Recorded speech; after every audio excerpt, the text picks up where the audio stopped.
ദൈവസ്നേഹം കൊണ്ട് ഞങ്ങളുടെ ഹൃദയത്തെ നിറയ്ക്കണമേ.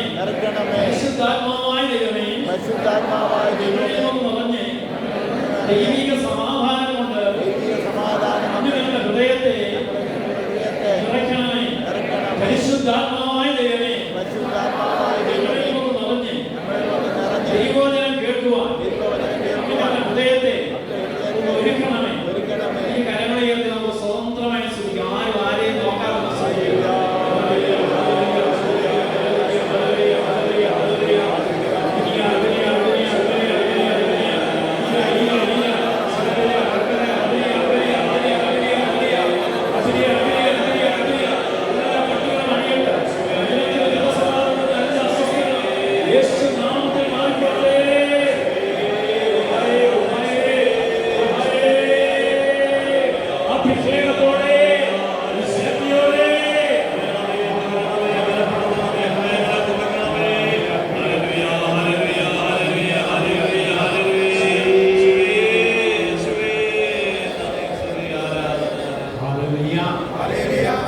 പരിശുദ്ധ മാതാവിനെ ഈ ശുശ്രൂഷയിലേക്ക് നമുക്ക് ക്ഷണിക്കാം.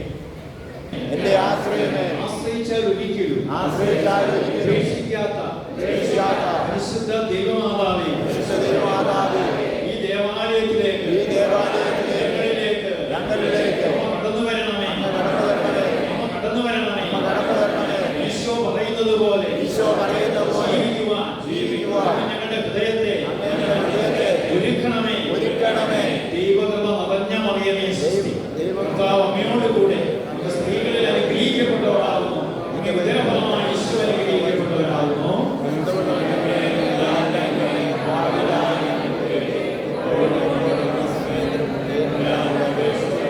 ദൈവകൃപ നിറഞ്ഞ മറിയമേ സ്തുതി. കർത്താവ് അമ്മയോട് കൂടെ സ്ത്രീകളിൽ അനുഗ്രഹിക്കപ്പെട്ടവരാകുന്നു. അങ്ങേ ഉദരഫലമായി ഈശോ അനുഗ്രഹിക്കപ്പെട്ടവരാകുന്നു.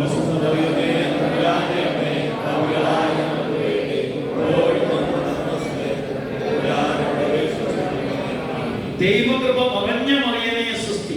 കർത്താവ് അമ്മയോട് കൂടെ അങ്ങ് സ്ത്രീകളിൽ അനുഗ്രഹിക്കപ്പെട്ടവളാകുന്നു. അങ്ങേ ഉദരഫലമായി ഈശോ അനുഗ്രഹിക്കപ്പെട്ടവനാകുന്നു.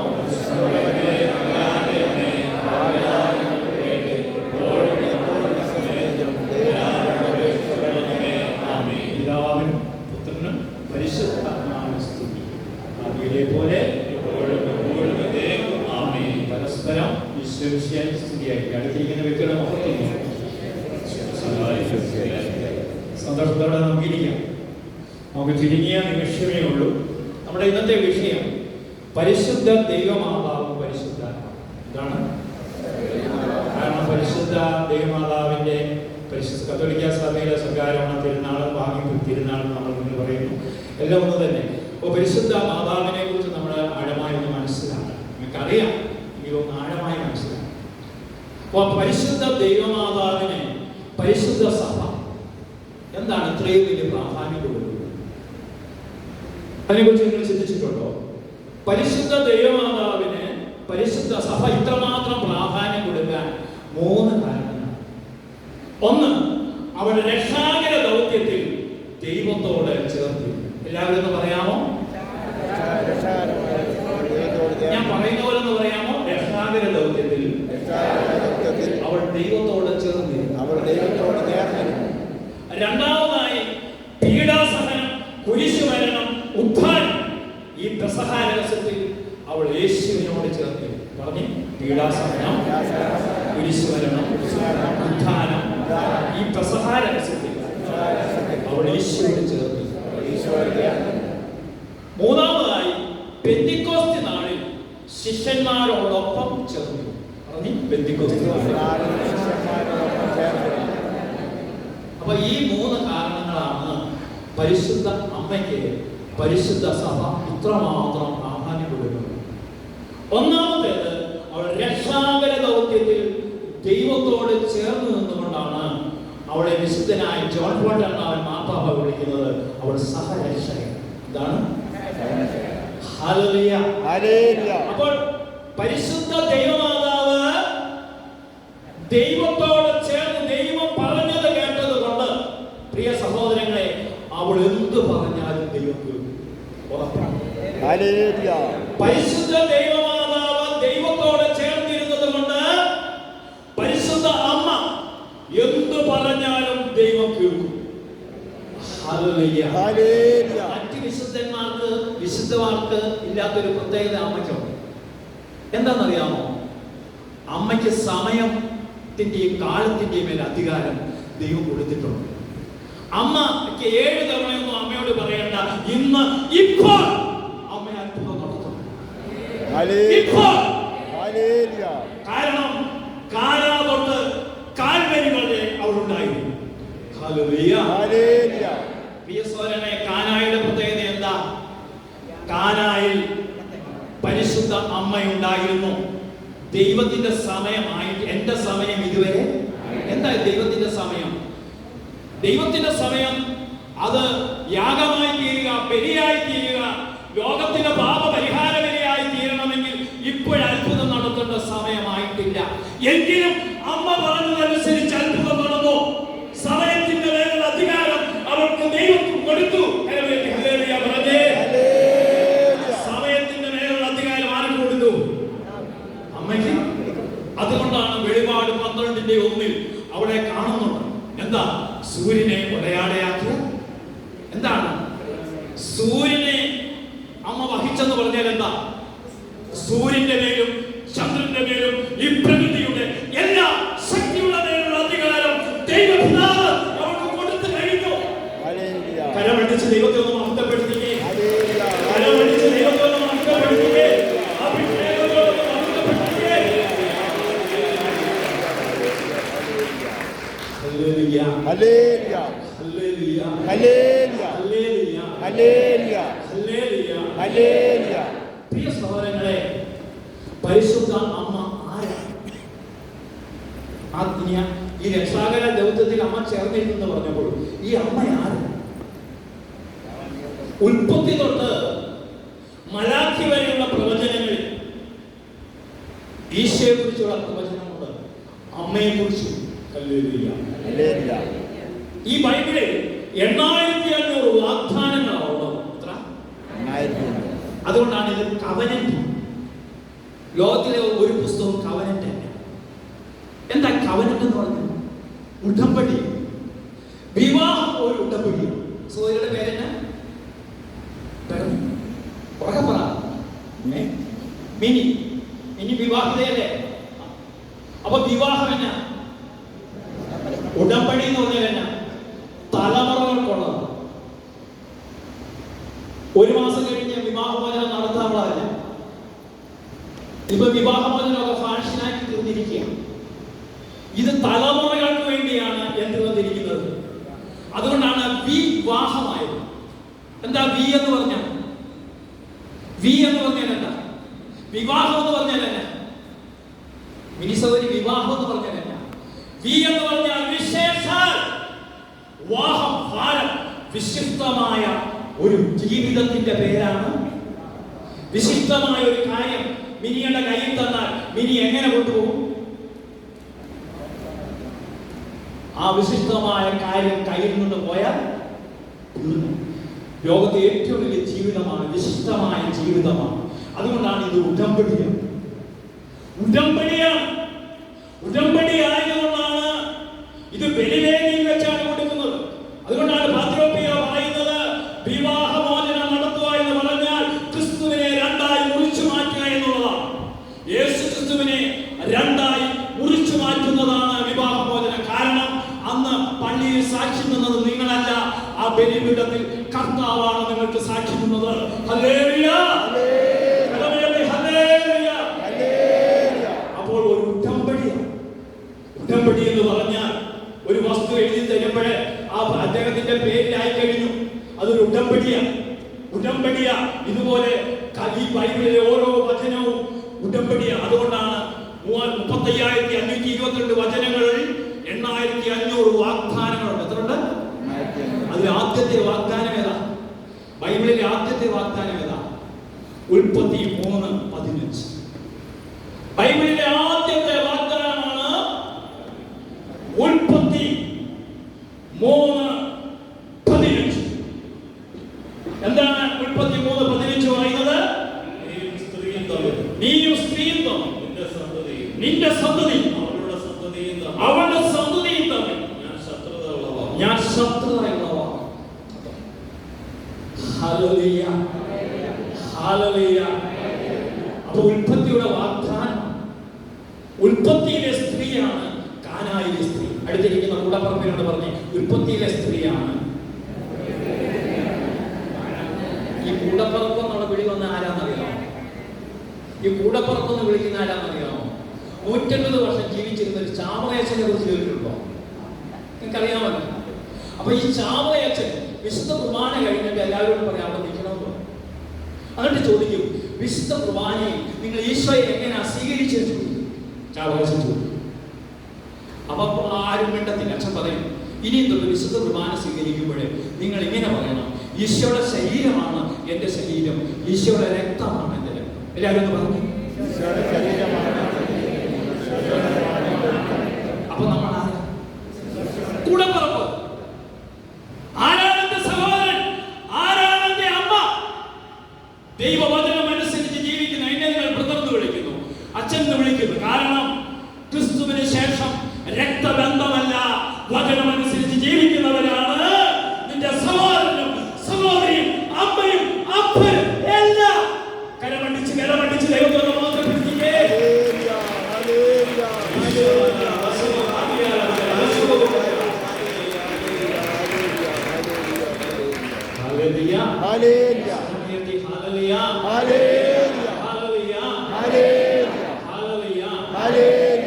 പരിശുദ്ധ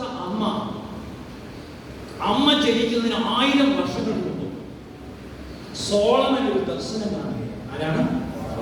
സോളമൻ. ഈ സോളമന്റെ ദർശനം ഉത്തമഗീതത്തിൽ എഴുതിയിട്ടുണ്ട്. ഉത്തമഗീതം എന്താണ്? മണവാളനും മണവാട്ടിയും തമ്മിലുള്ള ബന്ധം. ഞാനാകുന്ന മണവാട്ടിയും മണവാളനും തമ്മിലുള്ള ബന്ധത്തിന്റെ പുസ്തകമാണ് ഉത്തമ. അതിനകത്ത് പരിശുദ്ധ അമ്മയെ കുറിച്ച് സോളമൻ അമ്മ ജനിക്കുന്നതിന് 1000 വർഷങ്ങൾക്ക് മുമ്പ് ഉത്തമഗീതം 6:9 ഇങ്ങനെ എഴുതി വെച്ചു. എന്തെഴുതി വെച്ചു? എന്നാൽ എന്റെ മാടപ്രാവം എന്റെ പൂർണ്ണവതി ഒരുവൻ മാത്രം. എല്ലാവരും നേർന്ന്, എന്നാൽ എന്റെ മാടപ്രാവം എന്റെ പൂർണ്ണവതി ഒരുവൻ മാത്രം. ലോകത്തിൽ പെർഫെക്റ്റ് ആയ ഒരു സ്ത്രീയും അവളുടെ പേരാണ് മറിയം. എന്റെ പൂർണ്ണവതി ഒരുവൻ മാത്രം. അടുത്ത വചനം പറയുന്നു, അമ്മയ്ക്ക് അവൾ ഓമനയാണ്. അമ്മയ്ക്ക് അവൾ ഓമനയാണ്. അമ്മയ്ക്ക് അവൾ ഓമനയാണ്. അമ്മയ്ക്ക് അവൾ ഓമനയാണ്. അവൾ അവികലയാണ്, പരിശുദ്ധയാണ്. കന്യകമാർ അവളെ കണ്ട് ഭാഗ്യവതി എന്ന് പറഞ്ഞു. ഞാൻ വേളാങ്കണ്ണിയിലെ 153ാമത്തെ ട്രിപ്പാണ് ഈ മാസം പോകുന്നത്. 153. 88ാമത്തെ ട്രിപ്പിൽ ഈ 17 മണിക്കൂർ വചന ശുശ്രൂഷ ഇതിനകത്ത്. അവൾ ഭാഗ്യവതി എന്ന് എല്ലാവരും വിളിക്കാൻ പറഞ്ഞു. ബസ്സിനകത്ത് ഭാഗ്യവതി എന്നിങ്ങനെ വിളിച്ചുകൊണ്ടിരിക്കുമ്പോൾ ഒരു ദർശനം കാണുകയാണ്. ദേഹമാസകലം സോറിയാസസുമായി വന്ന ഒരു സഹോദരിയെ ഈ ബസ്സിനകത്ത് സുഖപ്പെടുത്തിക്കൊണ്ടിരിക്കുന്നു. ഞാനിത് പറഞ്ഞു തരുമ്പോൾ ബസ്സിന്റെ പുറത്തെ സീറ്റിൽ ഒരു സഹോദരി പറഞ്ഞു, ബ്രദറെ അത് ഞാനാണ്. 17 വർഷമായി എല്ലാ മരുന്നും മന്ത്രവും ഉപയോഗിച്ച എന്റെ ദേഹത്ത് നിന്ന് ഒരു തിളച്ച വെള്ളം വീഴുന്ന അനുഭവമല്ല. എന്റെ അരികിൽ അഭിഷേക ദണ്ഡുമായി അമ്മ നിൽക്കുന്നത് ഞാൻ കണ്ടു. ആ നിമിഷം അവൾക്ക് സൗഖ്യമുണ്ടായി. കാരണം എന്താണ്? ഈ 8500 വാഗ്ദാനങ്ങൾ ദൈവം വചനം പറയുന്നുണ്ട്. ദൈവത്തിന്റെ വചനം ഒരിക്കലും പരാജയപ്പെടുത്തില്ല. ദൈവത്തിന്റെ വചനം ഒരിക്കലും പരാജയപ്പെടില്ല. ദൈവത്തിന്റെ വചനം ദൈവമാണ്. വചനം ഈസ് ഈക്വൽ ടു ദൈവം. വചനം ഈസ് ഈക്വൽ ടു വചനം വിത്താണ്. എന്താണ്? എന്താണ്? ഒന്ന് പറഞ്ഞു. വചനം എന്നാണ്? വചനം എന്നാണ് പറഞ്ഞു? പറഞ്ഞു. എന്താ വിത്തിന്റെ പ്രത്യേകത? ഇപ്പൊ നമ്മളൊരു വാഴ വിത്ത് വെച്ചു, നാളെ അതുപോലെ ആവും. ഒരു തെങ്ങും തൈ നട്ടു, നാളെ തേങ്ങ കിട്ടുമോ? റബ്ബർ നട്ടു, ഉടനെ റബ്ബർ വെട്ടാൻ നോക്കുമോ? എല്ലാത്തിനും ഒരു സമയമുണ്ട്. പക്ഷെ വചനമാകുന്ന വ്യക്തിന്റെ പ്രത്യേകത എന്താ?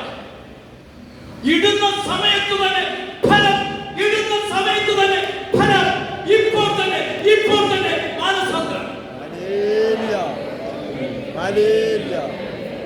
സമരിയായുടെ കിണറ്റിന്റെ കരയിൽ നിന്നുകൊണ്ട് സമരിയാക്കാരിയോട് പറഞ്ഞു, ശിഷ്യന്മാർ തിരിച്ചു വന്നപ്പോൾ കർത്താവ് പറഞ്ഞു, നിങ്ങൾ പറഞ്ഞില്ലേ കൊയ്ത്തിന് ഇനിയും കാലമുണ്ടെന്ന്, വിത്തിട്ട് പോലും ഇട്ടില്ല. കർത്താവ് പറഞ്ഞു, ഇപ്പോൾ തന്നെ കൊയ്ത്തിന് പാകം. കാരണം വചനം കേൾക്കുന്ന നിമിഷം തന്നെ ഈ സമരിയാക്കാരി ഫലം പുറപ്പെടുവിച്ചു കഴിഞ്ഞു. ഇപ്പോൾ തന്നെ പറഞ്ഞുകൊണ്ടിരിക്കുമ്പോൾ തന്നെ ചില മനുഷ്യർക്ക് ഹൃദയങ്ങളിൽ ഫലം പുറപ്പെടുവിച്ചു കഴിഞ്ഞു. ഇപ്പോൾ തന്നെ ഫലം, ഇപ്പോൾ തന്നെ ഫലം.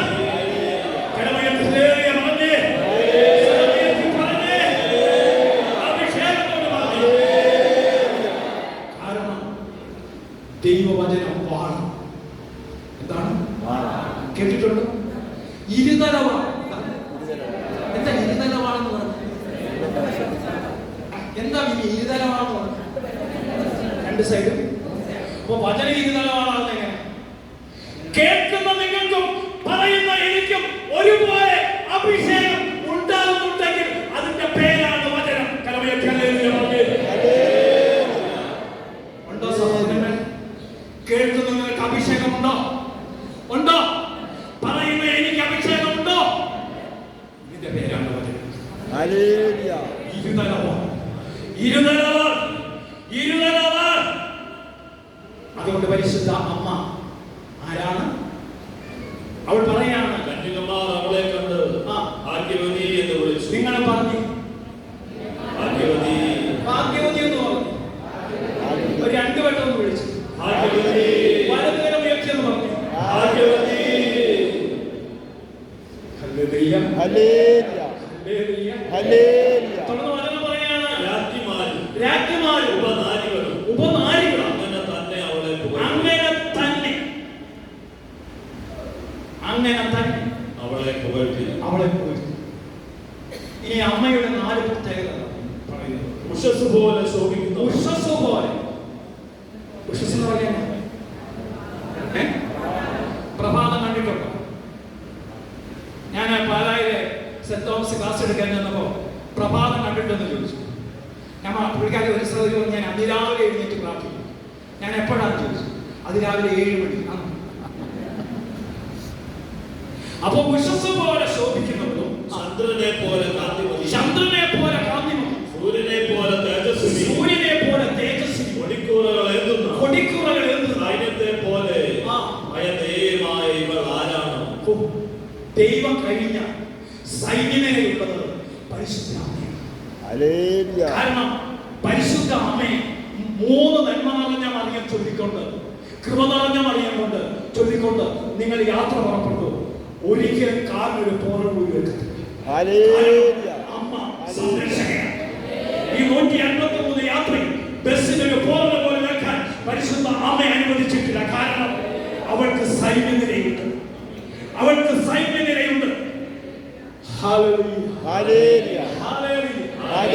ഇവൾ ആരാണ്? ഈ ദർശനം കണ്ടിട്ട് സോളമൻ ചോദിക്കുക, ഇവൾ ആരാണ്? ഇവളുടെ പേരാണ് പരിശുദ്ധ അമ്മ. അതായത് പ്രൊട്ടസ്റ്റന്റുകാർ പറയുന്നത് പോലെ സാധാരണ ഒരു അമ്മയല്ല, അവൾ പരിശുദ്ധ അമ്മയാണ്. ദൈവത്തെ ഉദരത്തിൽ വഹിച്ചത്. അതുകൊണ്ടാണ് അവളാണ് ആദ്യത്തെ സക്രാരി. അതുകൊണ്ടാണ് പരിശുദ്ധ ദൈവമാതാവിനെ കുറിച്ച് രക്ഷകന്റെ അമ്മ എന്ന് പറയുന്ന ചാക്രിക ലേഖനത്തിൽ പരിശുദ്ധനായ ജോൺ വെളിപ്പെടുത്താൻ മാർപ്പാപ്പ പറഞ്ഞു, ആദ്യത്തെ സക്രാരി നീയേ മാതാവേ, ആദ്യത്തെ സക്രാരി നീയേ മാതാവേ. ദൈവത്തെ ഉദരത്തിൽ വഹിച്ചവൾ സാധാരണ സ്ത്രീയല്ല.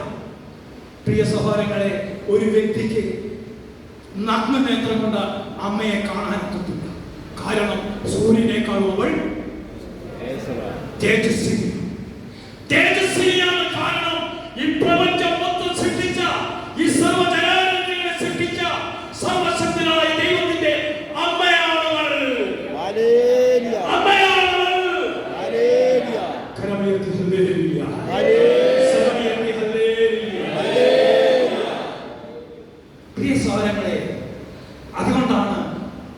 പരിശുദ്ധ കത്തോലിക്ക സഭ അവളെ വിളിക്കുന്നത് അവൾ അമലോത്ഭവയാണ്. എന്താണ്? ഉത്ഭവഭാവമില്ലാത്ത, പാപമില്ലാത്ത ശരീരത്തിനെ ദൈവം ജനിക്കാൻ ദൈവത്തിന്. അതുകൊണ്ടാണ് ജെറമിയ 31:22 മറക്കരുത്. ജെറമിയ 31:22 അവിശ്വസ്തയായ മകളെ, അവിശ്വസ്തയായ മകളെ, എത്ര നാൾ അലഞ്ഞു നീ എത്ര നാൾ അലഞ്ഞു. അവിശ്വസ്തയായ മകളാണ് ഹൗവ. അവിശ്വസ്തയായ മക്കളുടെ സന്തതികളായിരുന്നു നമ്മൾ. നിങ്ങൾ എത്ര നാൾ അലഞ്ഞു. കർത്താവ് ഭൂമിയിൽ ഒരു പുതിയ സൃഷ്ടി നടത്തിയിരിക്കുന്നു. സ്ത്രീ പുരുഷനെ പരിപാലിച്ചു. ദൈവം പുതിയൊരു സൃഷ്ടി നടത്തിയ വ്യക്തിയാണ്. ആദത്തിന്റെയും ഹവ്വായുടെയും സൃഷ്ടിയല്ല പരിശുദ്ധാമ, ദൈവത്തിന്റെ നേരിട്ടുള്ള സൃഷ്ടിയാണ്. കരമയത്തി 3 പറഞ്ഞു. ഹല്ലേലൂയ, ഹല്ലേലൂയ, ഹല്ലേലൂയ. അതുകൊണ്ട് പ്രിയ സഹോദരങ്ങളെ, പരിശുദ്ധ അമ്മ ഒന്നാമത് രക്ഷാകര ദൗത്യത്തിൽ അവൾ ദൈവത്തോട്. പ്രിയ സഹോദരങ്ങളെ, ഇത് അമ്മയെ കുറിച്ച് മാത്രം പറഞ്ഞാൽ നമുക്ക് സമയമില്ല. പരിശുദ്ധാത്മാവിനെ കുറിച്ച് പറയാം. ഞാൻ ഇതിന്റെ പൂർണ്ണ രൂപം വേളാങ്കണ്ണിക്ക് പറയുന്നു.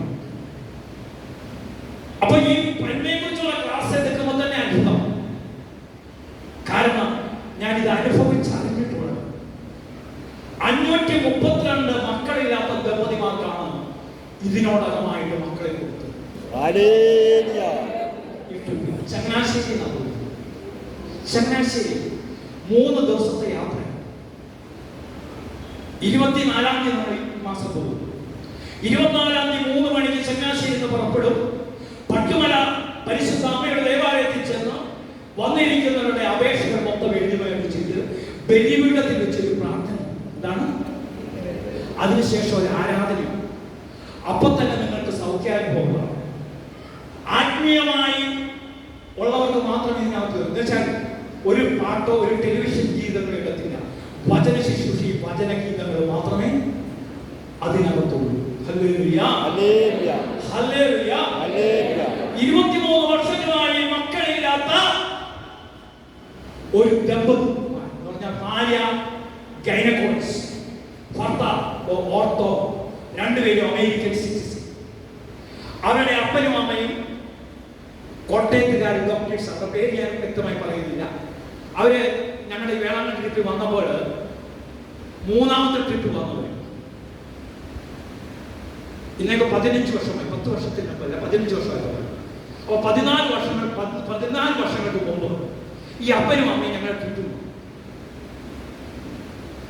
അപ്പോൾ അവരെ വിളിച്ചിട്ട് പറഞ്ഞു, മക്കളെ നിങ്ങൾ അവധി എടുത്ത് ഈ ട്രിപ്പിൽ വരണം. അങ്ങനെ അവധി എടുത്ത് ഈ വേളാങ്കണ്ണി ട്രിപ്പ് വന്ന് വേളാങ്കണ്ണി നമ്മൾ ഒരു ദിവസം താമസം 24 മണിക്കൂർ ഇടപെട്ട് വേളാങ്കണ്ണി നമ്മൾ ഈ വചന ശുശ്രൂഷയൊക്കെ കഴിഞ്ഞ് അവിടുത്തെ പ്രാർത്ഥന കഴിഞ്ഞ് 5:30 മണിക്ക് നമ്മൾ കുരിശിന്റെ വഴി ജപമാലയുണ്ട്. ജപമാലയുടെ സന്തോഷത്തിന്റെ രഹസ്യത്തിലെ 3ാം രഹസ്യം തിരുപ്പിറം. എന്താണ് തിരുപ്പിറം? അപ്പൊ അവിടെ ഞങ്ങൾ ഒരു ചോദ്യം ചോദിക്കും, ഉണ്ണീശോ ആരാ? അടുത്തിരിക്കുന്ന കൂടപ്പുറപ്പിനോട് ചോദിച്ചു, ഉണ്ണീശോ ആരാന്ന് ചോദിച്ചു. ഇനി ഉണ്ണീശോ ആരാ? രക്ഷകനാണെന്ന് എല്ലാ വിചാരികളും. ഉണ്ണീശോ ആരാ? വചനത്തിൽ കൂടി പറയാണെങ്കിൽ ഞാനൊരു ജപമാല നിങ്ങൾക്ക് സമ്മാനമായി. ഉണ്ണീശോ ആരാ? വചനത്തിൽ കൂടെ പറയാം. യെശയ്യാ 9:6 നമുക്കൊരു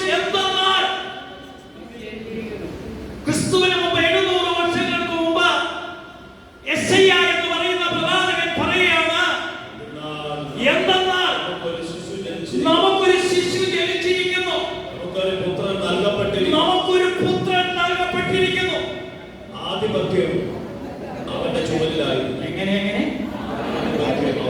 സർവാധിപനാം കർത്താവേ നിന്നെ വണങ്ങി നമിക്കുന്നു. അപ്പോൾ ശ്രദ്ധിക്കുക, അവൻ സർവാധിപനാണ്. എന്റെ ഭവനത്തിന്റെ ആധിപത്യം എനിക്കൊന്നുമില്ല, എല്ലാം നിന്റേതാണ്. ആധിപത്യം അവന്റെ ചുമലിലാണ്. ഇനി 2, അവൻ വിസ്മയനാണ്. അവന്റെ വാക്കുകൾ എന്നേക്കും നിലനിൽക്കും. ലോകത്തിൽ മഹാന്മാരൊക്കെ പറഞ്ഞ വാക്കുകൾ ഇവനെ കോപ്പി അടിച്ചതാണ്. ഇവന്റെ വാക്കുകൾ വിസ്മയിപ്പിക്കുന്നു. അവനൊരു വാക്ക് മതി. എന്റെ പുരയ്ക്കകത്ത് വരാൻ ഞാൻ പോരാത്തവനാണ്, എന്റെ കൂടെ ഇരിപ്പാനും ഞാൻ പോരാത്തവനാണ്. ഒരു വാക്ക് മതി, എനിക്കത് മതിയേ. നീ ഒരു വാക്ക് പറഞ്ഞാൽ എല്ലാം സംഭവിക്കും. ഒരു വാക്കുകൊണ്ട് പ്രപഞ്ചം ഉണ്ടാക്കിയവനായ ദൈവം അവന്റെ വാക്കുകൾ വിസ്മയിപ്പിക്കും. എന്താണ് ഒരു വചനം? വ്യഭിചാരിണിയായ സ്ത്രീയെ കല്ലെറിയാൻ കൊണ്ടുപോയി. അവൻ കുനിഞ്ഞ് മണ്ണിൽ എഴുതിക്കൊണ്ടിരുന്നു. നിങ്ങളിത് കേൾക്കുമ്പോൾ നിങ്ങൾക്കൊന്ന് മനസ്സിലാവില്ല. അതിനെക്കുറിച്ച് ഓരോ വചന പ്രഘോഷകരും ധ്യാനിച്ചാലും തീരാത്ത മാർപ്പാപ്പായുടെ കുമ്പസാരക്കാരനായ അച്ഛൻ ഈ വചനത്തെ ധ്യാനിക്കുന്നു ഇങ്ങനെ: അവൻ കുനിഞ്ഞ് മണ്ണിൽ. അതിന്റെ അർത്ഥം എന്താ ചോദിച്ചാൽ, മണ്ണ് കൊണ്ട് മനുഷ്യനെ നിർമ്മിച്ചത് മനുഷ്യൻ ഈ കല്ലെറിയാൻ വന്നവന്റെ ഓരോ ബലഹീനതകളും എഴുതിക്കൊണ്ടേ. കല്ലെറിയാൻ വന്നവന്റെ ഓരോ ബലഹീനതകളും അവൻ കുനിഞ്ഞ് എഴുതിക്കൊണ്ടു. അതുകൊണ്ട് കല്ലെറിയാവുന്നവർക്കറിയാം അവനെല്ലാം അറിയാം. അവൻ നിവർന്നു. പ്രപഞ്ചത്തെ സൃഷ്ടിച്ചവൻ നിവർന്നു. കല്ലെറിയാൻ വന്നവരെ ഇവരാരെങ്കിലും മാനസാന്തരപ്പെട്ടിട്ടുണ്ടോ?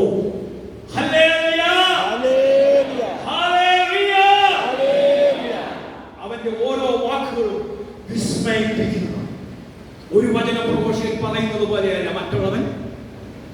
അവന്റെ വാക്കുകൾക്ക് ഓരോ ദിവസവും പുതുമയും.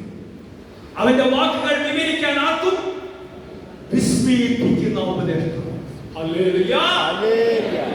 അവൻ പറയുന്നത് പോലെ ആർക്കും പറയാൻ സാധിക്കും. അവനെ തുല്യം ചൊല്ലാൻ ആരുമില്ല. നിന്നെ പോലെ യേശുവേ തുല്യം ചൊല്ലാൻ ആരുമില്ല. അപ്പോൾ പ്രിയ സഹോദരങ്ങളെ, അവൻ ആരാണ്? വിസ്മയനായ ഉപദേഷ്ടാവ്. നിത്യനായ പിതാവ്. നമ്മുടെ പിതാക്കന്മാരൊക്കെ കല്ലറ വരെയുള്ളൂ. അമ്മച്ചി, നമ്മുടെ അപ്പനും അമ്മയും നമ്മളും എല്ലാം ഇവിടെ വരെയുള്ളൂ. കല്ലറ കഴിഞ്ഞാലും ഒരു പിതാവുണ്ട്. ഒരിക്കലും കൈവിടാത്തവനായ ഒരു പിതാവ്. അതുകൊണ്ടാണ് നമ്മൾ എങ്ങനെ പാടുന്നത്? എന്നെ നിത്യമായ രാജ്യത്തെത്തിക്കും, അവിടെ ദുഃഖമില്ല, ഭാരവുമില്ല. എന്റെ നിത്യനാണവൻ, എന്റെ രാജാവാണവൻ, എന്റെ പ്രിയനാണെന്ന് ഓർത്തുകൊള്ളുക. എന്നെ നിത്യമായ രാജ്യത്തെത്തിക്കും, അവിടെ ദുഃഖമില്ല, ഭാരവുമില്ല. എന്റെ നിത്യനാണവൻ, എന്റെ രാജാവാണവൻ, എന്റെ പ്രിയനാണ്,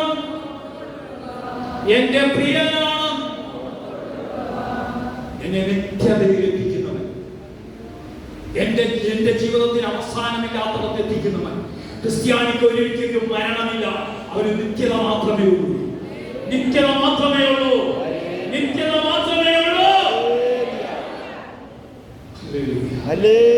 ഈ നിത്യതയിൽ എത്തിക്കാനാണ് ഈ ശുശ്രൂഷകളെല്ലാം നിത്യതയിലേക്കുള്ള ചവിട്ടുപടികളാണ്.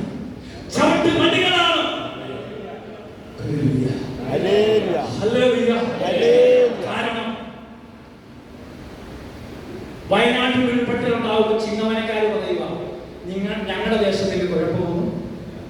ആയിരക്കാർ പറയുക, ഞങ്ങളുടെ ദേശത്തിൽ കുഴപ്പമൊന്നും.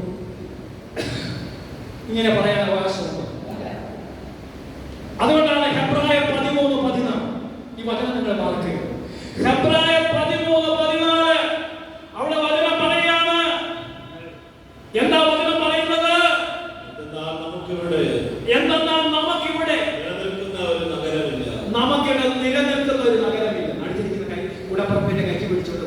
ഇവിടെ നിലനിൽപ്പുള്ള സ്ഥലമൊന്നുമില്ല. 2 വർഷത്തിന് മുമ്പ് ന്യൂയോർക്കിൽ നിന്ന് വന്ന ദമ്പതിമാർ പറഞ്ഞു, ന്യൂയോർക്ക് ഒരു കുഴപ്പമില്ല സ്ഥലം. 6 മാസം മുമ്പ് എന്നെ വിളിച്ചിട്ട് പറഞ്ഞു, ന്യൂയോർക്കിലെ ഞങ്ങളുടെ വീട്ടിലെ വെള്ളം കിട്ടി. അതുകൊണ്ട് നമുക്ക് നിലനിൽക്കുന്ന ഒരു നഗരമില്ല. ഇവിടെ നമുക്ക് നിലനിൽക്കുന്ന നഗരമില്ല. വരാനുള്ള നഗരത്തെയാണ് നാം അന്വേഷിക്കുന്നത്. അടുത്തിരിക്കുന്ന വ്യക്തിയോട് വരാനിരിക്കുന്ന അന്വേഷിക്കും. അതുകൊണ്ട് ചിങ്ങവനത്തിൽ നിലനിൽപ്പുണ്ടോ? കുരിശിക്ക് നിലനിൽപ്പുണ്ടോ? ചങ്ങനാശ്ശേരിക്ക് നിലനിൽപ്പുണ്ടോ? നിലനിൽപ്പുള്ളത് ഒരു നാമം. നിലനിൽക്കാൻ വേണ്ടിയാണ് ഇവിടെ ധ്യാനം കൂടാൻ വന്നിരിക്കുന്നത്. അടുത്തിരിക്കുന്ന കുടപ്പുറത്തിനോട് പറ, നിലനിൽപ്പിന് വേണ്ടി വന്നിരിക്കുന്നു.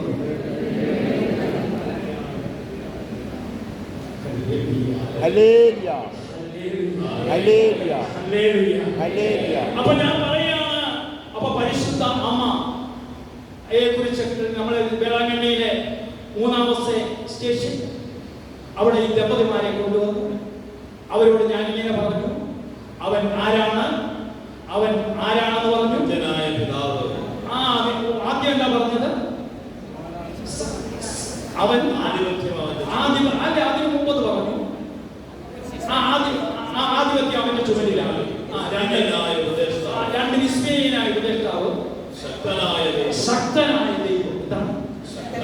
എന്താണ് ശക്തനായതുകൊണ്ട് എനിക്ക് വലിയ കാര്യങ്ങൾ, ചെറിയ കാര്യത്തിന് വേണ്ടിയാണ് നിങ്ങൾ ചിങ്ങവനം പള്ളിയിൽ വന്നത്. പക്ഷെ ഈ ധ്യാനം കൂടി കഴിഞ്ഞ് വെളിയിൽ ഇറങ്ങുമ്പോൾ ദൈവം വലിയ കാര്യങ്ങൾ ചെയ്യും. ചെറിയ കാര്യങ്ങൾക്ക് വേണ്ടി വന്നവർക്ക് വലിയ കാര്യങ്ങൾ ചെയ്തു തരുന്ന ഒരു ദൈവമാണ്. ശക്തനായവൻ എനിക്ക് വലിയ കാര്യങ്ങൾ ചെയ്തു തന്നിരിക്കും.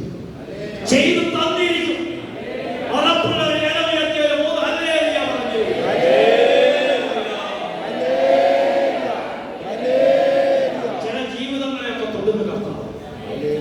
കടബാധ്യതയിൽ വന്ന 3 കുടുംബങ്ങളെ അനുഗ്രഹിച്ചു. ഭവനത്തിന്റെ പണിക്ക് തടസ്സമായി നിൽക്കുന്ന 4 കുടുംബത്തെ അനുഗ്രഹിച്ചു.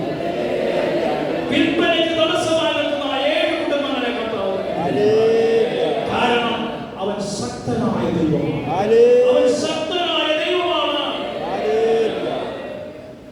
ഇനി അടുത്ത വചനം പറയാണ്, സമാധാനത്തിന്റെ രാജാവ്. അവൻ സമാധാനത്തിന്റെ രാജാവ്. സമാധാനം വേണോ? ഇന്ത്യ മേഖലയ്ക്ക് തരാനൊക്കെ ഇല്ല. ദൈവത്തിന് മാത്രമേ സമാധാനം അവന്റെ കരങ്ങളിലേ പറഞ്ഞു. അതുകൊണ്ട് ഈ വചനം പറഞ്ഞ പ്രാർത്ഥിച്ചു. ഉണ്ണീശോയുടെ കരങ്ങളിൽ അനേക കുഞ്ഞുങ്ങളുണ്ട്. നിങ്ങൾ ആഗ്രഹിച്ചു പ്രാർത്ഥിച്ചോളാം. 14 വർഷങ്ങൾക്ക് മുമ്പ് വന്ന ഈ ഡോക്ടേഴ്സ് ദമ്പതിമാരെ കരഞ്ഞ് പ്രാർത്ഥിച്ചപ്പോഴേ ഒരു ദർശനം കാണിക്കുകയാണ്. 3 കുഞ്ഞുങ്ങളെ കൊടുക്കുന്നത്. ഞാൻ അവിടെ വെച്ച് ഈ രഹസ്യത്തിൽ വെച്ച് വിളിച്ചു പറഞ്ഞു. അവിടെ വെച്ചാണെങ്കിൽ പറയുന്നു, ഈ 532 കുഞ്ഞുങ്ങളെ അവിടെ വെച്ചാൽ കൊടുക്കുന്നത്. നമുക്ക് ദർശനം കിട്ടും.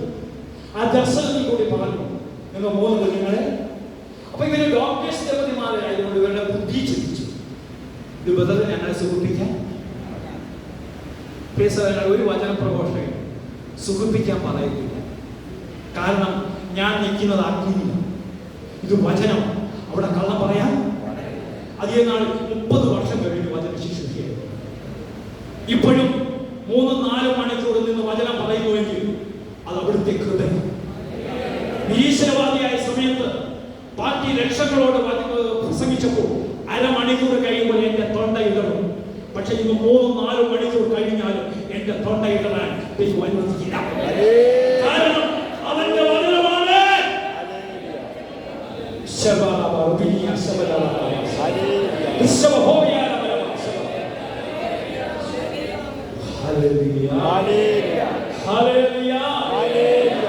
അപ്പോൾ അവൻ ആരാണ്?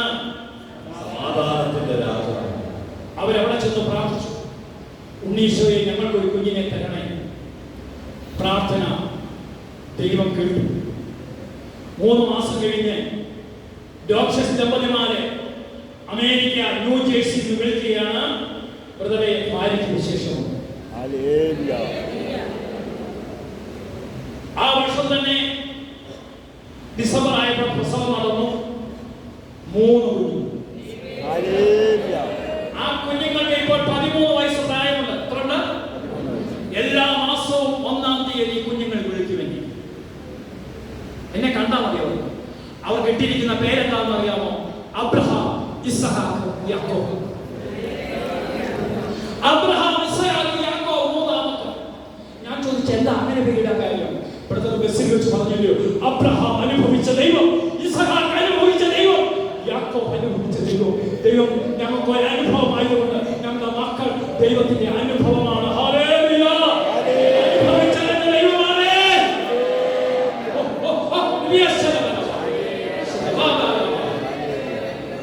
ഈ സമയത്ത് മക്കളില്ലാത്ത ഒരു കുടുംബത്തെ കർത്താവ് കാണുന്നു. ഒരമ്മ പ്രാർത്ഥിക്കുന്നുണ്ട്, ഇപ്പൊ കണ്ടോണ്ടിരിക്കുന്നു.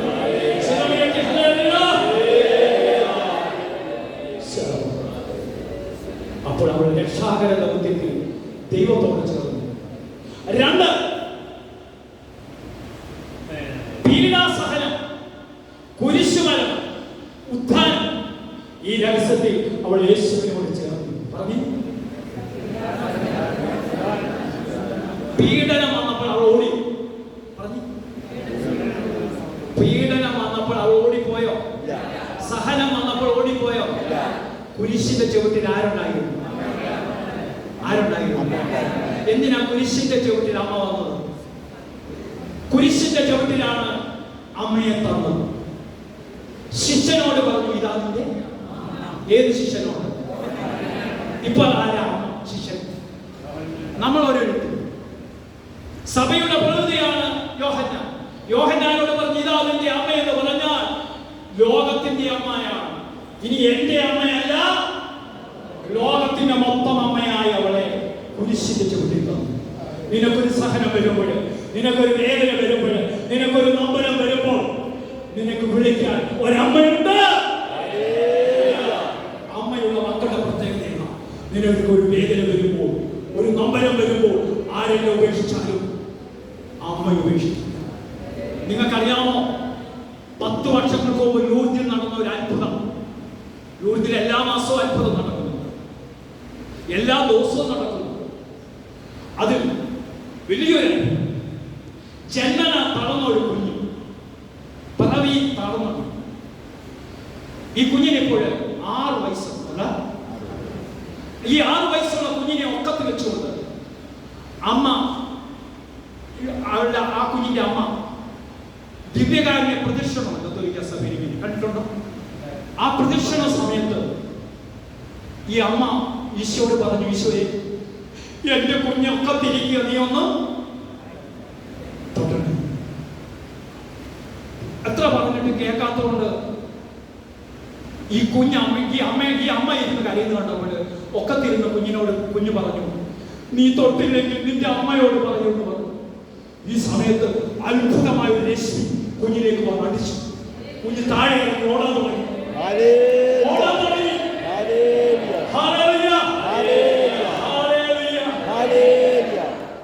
ജർമ്മനിയിലുള്ള കുഞ്ഞ് ഇപ്പോഴും അവൾ ജീവിച്ചിരിക്കുന്നു. ഹല്ലേലൂയ, ഹല്ലേലൂയ, ഹല്ലേലൂയ, ഹല്ലേലൂയ.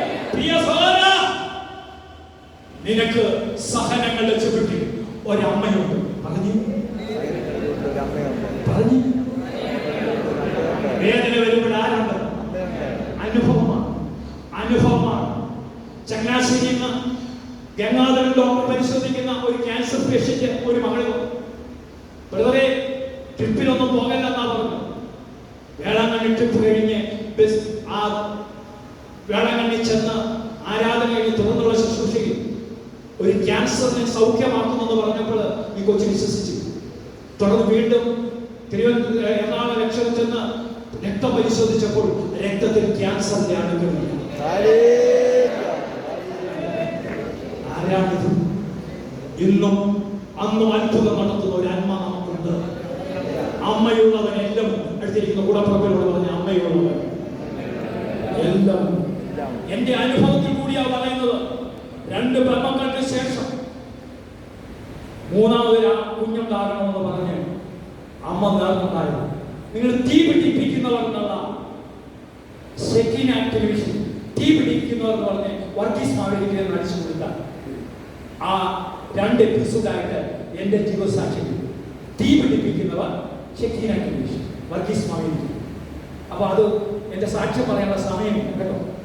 പറഞ്ഞാൽ തീരാത്ത സാക്ഷി അത് അടിച്ചു കൊടുത്താൽ മതി. അല്ലെങ്കിൽ വർഗീസ് മാവേലിക്കര എന്ന് പറഞ്ഞ എൻ്റെ നമ്പർ അച്ഛൻ്റെ മേടിച്ച അല്ലെങ്കിൽ ഇതിന് ശേഷം മേടിച്ച നിങ്ങൾ യൂട്യൂബിൽ അടിച്ചാൽ ഞാൻ നിങ്ങൾക്ക് അയച്ചു തരാം. 10,000 കണ്ട ഒരു സാക്ഷ്യം കേട്ടോ. ഞാൻ ആരായിരുന്നു അന്നേരം. അതുകൊണ്ട് എന്നെ പേടങ്ങണ്ണി അമ്മയ്ക്ക് പിടിപ്പണം ഞാൻ ഉണ്ടായിരുന്നു. എൻ്റെ അപ്പനും അമ്മയും വന്ന് കോയമ്പത്തൂര് അപ്പൻ ഒരു സ്പിന്നിങ് മില്ലിന്റെ ജനറൽ മാനേജറായിരുന്നു. അവിടെ വെച്ച് ഒരു 3ാമത് ആഘോഷമുണ്ടാകണമെന്ന് പറഞ്ഞുകൊണ്ട് നേർച്ച നടന്നുണ്ടായിരുന്നു. ആ വ്യക്തിയാണ് ഇന്ന് കേരളത്തിൽ ഭാരതത്തിൽ ഒരിക്കലും മുടങ്ങാതെ പോകുന്ന 17 മണിക്കൂർ വചന ശുശ്രൂഷയുള്ള ട്രിപ്പാണ് 24-ാം തീയതി ചക്കാശ്ശേരി തൊട്ടടുത്ത്. അൽഫോൻസാമ പഠിച്ച ആ നടത്തുന്ന സെന്റ് ആൻസ് സ്കൂളിൽ അവിടെ പുറപ്പെടുന്നത്. 24-ാം തീയതി പോയാൽ 27-ാം തീയതി രാവിലെ 5 മണിക്കെത്താം. ഭക്ഷണവും എല്ലാം നമ്മൾ തന്നെ കൊടുക്കുന്നത്, താമസവും എല്ലാം നമ്മളാണ് കൊടുക്കുന്നത്. വരുന്നവർക്ക് വലിയൊരു അനുഭവമാണ്.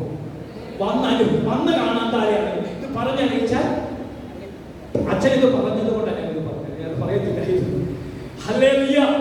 നിങ്ങൾ അനുഭവിക്കുന്നവര് ഇതൊന്ന് വന്ന് കണ്ടറിയുക. ബുക്കിംഗ് തുടങ്ങിയിട്ടുണ്ട് കേട്ടോ, ബുക്കിംഗ് തുടങ്ങിയിട്ടുണ്ട്. അപ്പൊ ശ്രദ്ധിക്കുക, വരുന്നവർക്ക് വലിയൊരു അനുഗ്രഹമായി മാറും. അപ്പൊ ഞാൻ പെട്ടെന്ന് പറയുകയാണ്, പീഡാസകല കുരിശുമരണ ഉദ്ധാനം ഈ പെസഹാരഹസ്യത്തിൽ ആരോട് ചേർന്നിരുന്നു? ഈശോയോട് ചേർന്നു. ഞാൻ ഒരു വലിയൊരു മരിയൻ ധ്യാനം നടത്തും. എന്താണ്? 5 ദിവസത്തെ ധ്യാനം. ഈ ധ്യാനം നടത്തുന്ന പള്ളിയൊന്നും പറയുന്നില്ല. ചിലപ്പോൾ അവർക്ക് അതൊരു വിഷമമായാൽ ഇത് ഇന്ന് തന്നെ വാട്സാപ്പിൽ കിട്ടുന്നുണ്ട് കേട്ടോ. എല്ലാവരും പിടിച്ചേക്കും. അപ്പൊ ഇതന്നെ ഇന്ന് തന്നെ വൈകിട്ട് നിങ്ങൾക്ക് ഇത് കിട്ടും. കേട്ടോ. ഇപ്പൊ ഹല്ലേലൂയ ഹല്ലേലൂയ ഹല്ലേലൂയ ഹല്ലേലൂയ ഹല്ലേലൂയ പുറത്തോട്ട് നടന്നു. ഹല്ലേലൂയ ഹല്ലേലൂയ ഹല്ലേലൂയ ഹല്ലേലൂയ. അപ്പൊ ശ്രദ്ധിച്ചേ, നിങ്ങൾ ശ്രദ്ധിച്ചേ. ഇനി നിങ്ങൾ ശ്രദ്ധിച്ചു അദ്ദേഹം എടുത്തു. അപ്പൊ ശ്രദ്ധിച്ചേ. അപ്പോഴേ ഞാൻ പറഞ്ഞു വന്ന മനസ്സിലായോ? മരിയൻ ധ്യാനം നടത്തിക്കൊണ്ടിരിക്കുമ്പോൾ ഒരു വിവാഹം എന്ന് പറഞ്ഞാൽ വിവാഹം കഴിച്ചിരുന്നു. 3 മക്കളുടെ അപ്പൻ, ഒരു 40 വയസ്സ് പ്രായം. ഇദ്ദേഹം ബ്രദറെ ആരാണ് എൻ്റെ അമ്മ? ആ സൗകര്യത്തെ തട്ടിപ്പിടിച്ചു. ആരാണ് എൻ്റെ അമ്മ?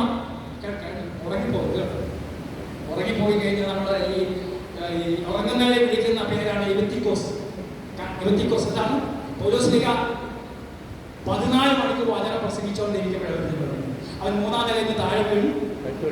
ഞാൻ സഹോദരി പിന്നെ ഉണർത്താൻ പോകുമ്പോൾ അത്രയും സമയം അതുകൊണ്ട് ആരും ഉറങ്ങാതിരിക്കുക. Hallelujah hallelujah.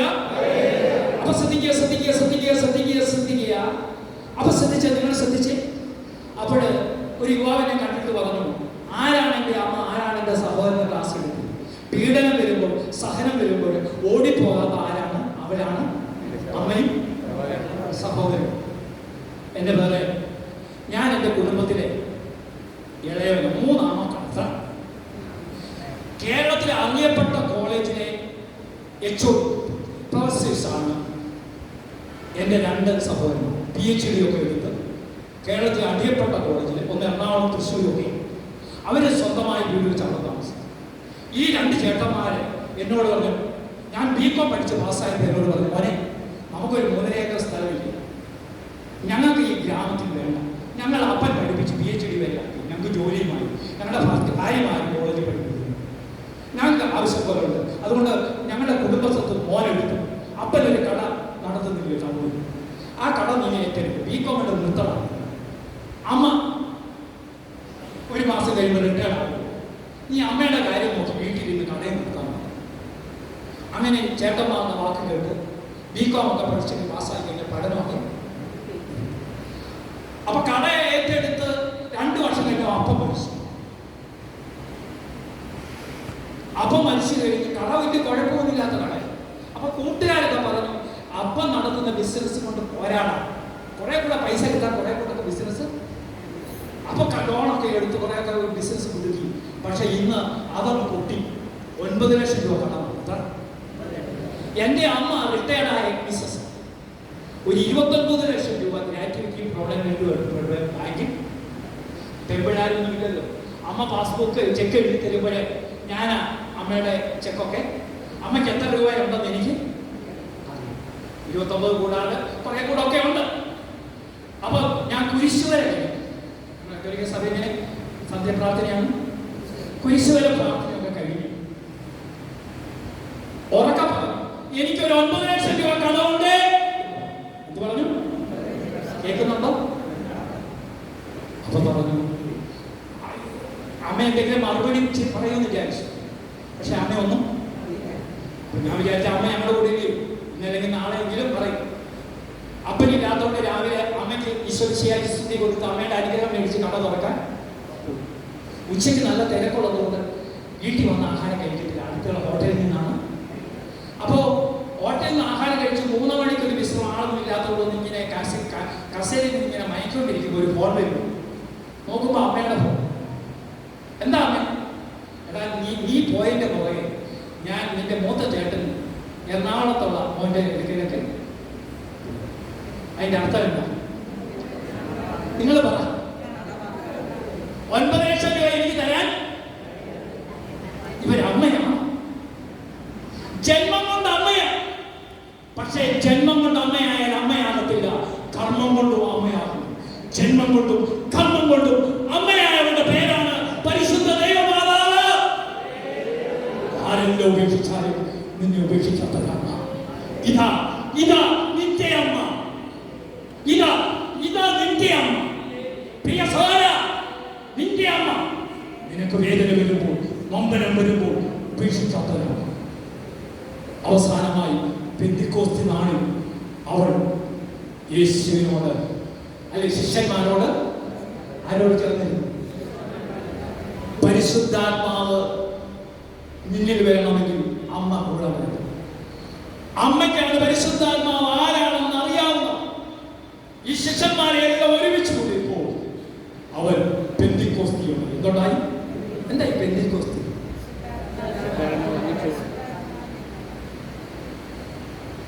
12 കാര്യങ്ങൾ പറയാൻ സമയമില്ല. പെന്തിക്കോസ്തി എന്ന് പറഞ്ഞാൽ ഒന്ന് ഭാഷ ഒന്നിച്ച ദിവസം. അടുത്തിരിക്കുന്ന വ്യക്തിയോട് പറയാം,